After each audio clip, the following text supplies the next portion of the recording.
I'm Fong, Sapa, and my hobbies are listening to radio, reading the song hits, and eating a bloody fish balls. Tapos manonood kami ng underground concert, kahit di underground, basta maingay, tsaka grunge. Tapos hindi ako mag-drugs, dapat walang amats, diba? Tapos itinggalin ko yung t-shirt ko para makita nila yung tattoo ko, tsaka higaw ko. Tapos mag-headbang ako, tsaka syempre magba-backstage step ako. Sana wala dun sa Dennis, ay hindi. Aakit lang ako ng flagpole, tapos doon ako tatalon. Syempre, sasalin ako ng Kurt. Ginawa yun ng elevator, diba? Tapos pag negative yung vocalist, syempre papatayin ko siya para may makwento ako kay Lola. Shit, na kay Lola pa yung tape ko na Pantera. Hi Lola! Tapos pag pagod na ako mag-headbang, mag-slam dance pa rin ako sa gitna ng slam pit. Tapos mag-yosi ako. Tapos piston to, diba? Para hindi ako mapraneng.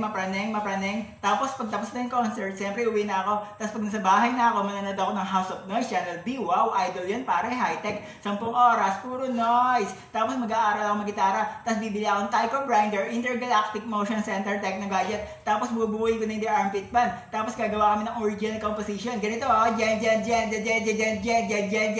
jen. Tapos double time jen. Tapos lead. Tapos mapadala namin si Raja yung demo. Tapos syempre mag-number 3 na kami sa countdown. Tapos bibenta kami ng original composition ng 5,000 pesos para sa compilation ng DJ Casbargi, Paparandas, Poporangi. Kilala niyo siya. Tapos syempre mag-number 1 na kami. Tapos di bali i-release na kami sa major label. Tapos mag-tour kami sa buong Pilipinas. Tapos kukunin na kami ng mga commercials, gano'n. Tapos pag dumating na yung mga royalties, madaing na akong pera, bibili ako ng tagduto na kotse. Tapos bibili pa akong susunod ng album ng Nirvana. Shit, traffic na naman sa EDSA.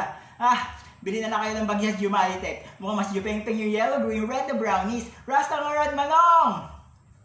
Magpa-dreadlocks na lang kaya ako. Magmanis kaya ako ng banda, magtayo ng studio. Gusto niyo? Amen!